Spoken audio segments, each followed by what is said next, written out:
What's up everyone, welcome back to the channel. You like that little flip there? Apple actually released iOS 13.2 today, and I find that really funny because I did like 30 different videos today and I wasn't able to upload them because Apple released this update, but thankfully they did though, because with 13.2 a lot of people were having a ton of issues with them, mostly due to the RAM management issue, but that is actually fixed with this update, which I'm really happy to hear.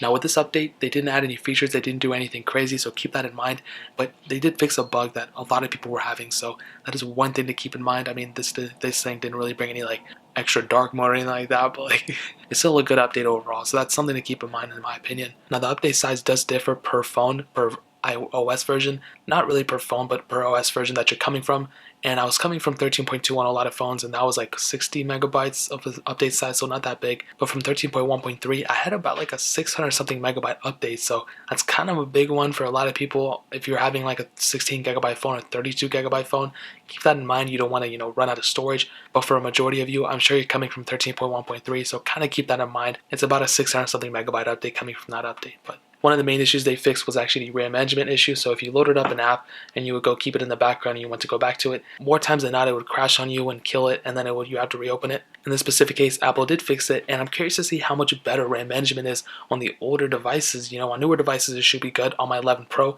I never ran into any issues. But for these newer ones, maybe it'll be better overall, even better than previously, like 13.1.3 for example. They did fix some other issues as well, from like cellular signal. A lot of people were having issues when you would go pick up a call and hang up. Randomly the cell signal would stop, as well as some data issues.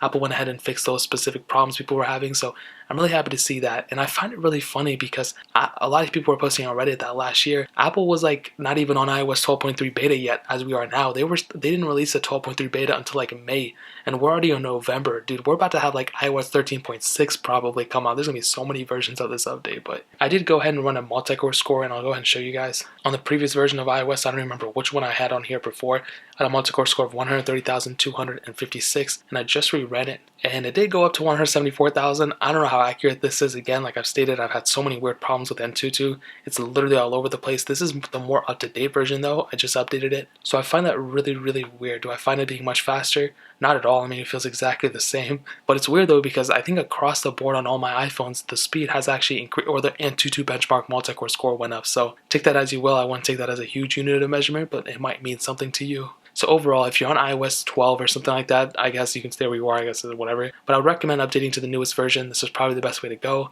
especially if you're on iOS 13.2. I would highly recommend you to go and update to the specific version. However, if you're on 13.1.3 or earlier, you might feel safer if you're stuck there. That's okay, whatever. But like I stated, if you want to jailbreak or something, go to the lowest version. For everyone else, I'd recommend updating in my opinion. And that's pretty much it. If you guys have any other questions or anything, leave it down in the comment section below. Hit that like button, that would mean so much, but definitely hit that subscribe button. Every single subscriber that we get really does count, so it would mean so much if you guys could hit that. Also check out the other links down in the description as well. My Twitter, my Instagram, my second channel, all those links are linked down below. I'd really appreciate it if you guys could check it out. But more importantly than everything else, I love every single one of you guys. Hopefully I'll catch you guys in the next video. Peace out till then.